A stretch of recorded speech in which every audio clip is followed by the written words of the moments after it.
فإذا برق البصر وخسف القمر وجمع الشمس والقمر يقول الإنسان يومئذ أين المفر সেই দিন মানুষ দেখবে চাঁদে আলো নাই, সূর্যতে আলো নাই, চাঁদ আর সূর্য ধাক্কা লেগে একাকার হয়ে গিয়েছে। সেই দিন মানুষের চোখ স্থির হয়ে যাবে। মানুষগুলা সেই দিন বলবে ভাগবো কোথায়, পালাবো কোথায়, কোথায় যাব, কোথায় গিয়ে আশ্রয় নেব। আল্লাহ বললেন কাল্লা লা ওয়াজার, আজকে পালাবার কোনো জায়গা নাই, আশ্রয় নেওয়ার কোনো জায়গা নাই।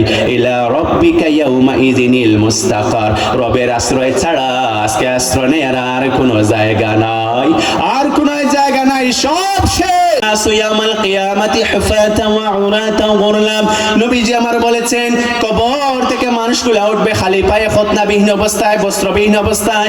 এই কথা যখন হযরতে আয়েশা রাদিয়াল্লাহু তাআলা আনহা আল্লাহর নবীর জবানে শুনেছেন, হযরতে আয়েশা রাদিয়াল্লাহু তাআলা আনহা কেঁদে ফেলেছেন, চোখের পানি ছেড়ে ছেড়ে বললেন ইয়া রাসূলুল্লাহ আন-নিসা ওয়া রিজালু জামিআ ইয়ানজুরু বা'দুহুম ইলা বা'দ, সেই দিন নারী পুরুষ সবাই একসাথে থাকবে, কারো গায়ে কাপড় থাকবে না, একজন আরেকজনের সতরের দিকে থাকাবে।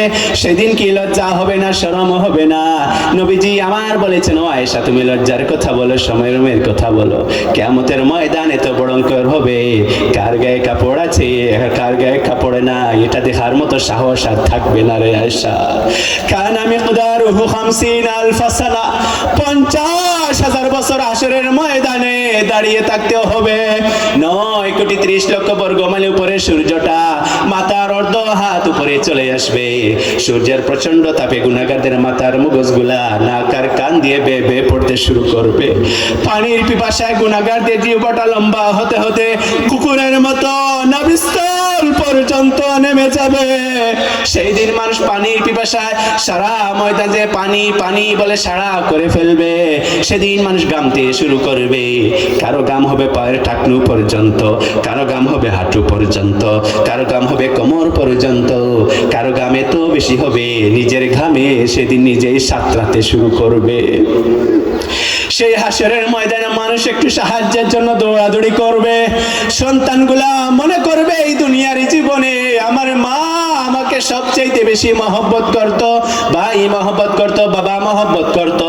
ইয়াউমা ইয়াফিরুল মারউ মিন আখিহি ওয়া উম্মিহি ওয়া আবিহি ওয়া সাহিবাতিহি ওয়া বানি, সেই দিন মানুষগুলো তার ভাইয়ের কাছে বোঝাবে, ভাইকে বলবে ওগো ভাই, দুনিয়ার জীবনে যখন আমি কারো সঙ্গে ঝগড়া করতাম সবার আগে লাঠি নিয়ে তুমি যেতে, আজ বড় মুসিবতে পড়েছি, একটা সওয়াব দাও, একটু সুপারিশ করে একটা সওয়াব দাও, একটি সওয়াব দিলেই আমি জান্নাতে চলে যাব। ভাই ভাইকে পরিচয় দেবে না। সন্তান মনে করবে এই দুনিয়ার জীবনে সবচেয়ে বেশি আমার মহব্বত করতো আমার মা। আমার মাকে খুঁজে খুঁজে বের করবে, মায়ের কাছে যাবে, কে বলবে ওগো মা, এই দুনিয়ার জীবনে 10 মাস 10 দিন আমাকে গর্ভ ধারণ করেছিলে, 2-2.5 বছর দুধ পান করেছিলে, আমাকে কত বছর খুলে নিয়ে লালন পালন করে বড় করেছিলে। মনে ছিল নাকি দুনিয়ার জীবনে যখন তুমি খাবার খেতে তোমার কুলে আমি পেশাব পায়খানা করে ভরপুর করে দিতাম? ঘৃণায় আমাকে ধাক্কা মেরে কুল থেকে ফেলে দেও নাই, খাবারের তালাটা এক পাশে রেখে পরিষ্কার করে আবার তুমি খেতে বসতে। ও মা, মনে ছিল নাকি দুনিয়ার জীবনে রাতের বেলা পৌষ মাস মাঘ মাসের শীত প্রস্রাব করে তোমার জামাটা ভরপুর করে দিতাম, রাগ করে আমাকে ফেলে দেও নাই? সন্তান হিসেবে বুকের সঙ্গে জড়িয়ে ধরে আমাকে তুমি বিছানায় শুয়ে থাকতে, নিজে না খেয়ে আমার মুখে খাবার তুলে দিতে, আমি অসুস্থ হলে তুমি পাগল পাড়া হয়ে যেতে, বাবাকে অস্থির করে ফেলতে, গাড়ি আনো আমার সন্তানটাকে হসপিটাল নিয়ে যাও। বাবা রাত্রিবেলা গাড়ি করে আমাকে হসপিটাল নিয়ে যেত, টাকা না থাকলে ঋণ করে নিয়ে আসতো। ও মা, আমি তোমার সেই সন্তান, আজকে কিয়ামতের কঠিন ময়দানে একটা সওয়াবের কারণে জাহান্নামী হয়ে যায়। মা একটু সাহায্য করে, একটা সওয়াব দাও। মা বলবেন দুনিয়ার জীবনে আমার কোনো সন্তান ছিল না রে বাবা। বাবা বলবে আমার কোনো সন্তান ছিল না।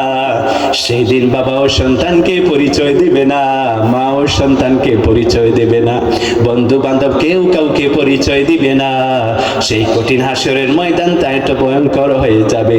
লিকুল্লি মরিইম মিনহুম ইয়াউমাইযিন শাআনু ইউগনি, সেদিন সবাই নিজের চিন্তায় চিন্তিত, কেউ কারো কিছুই করতে পারবে না।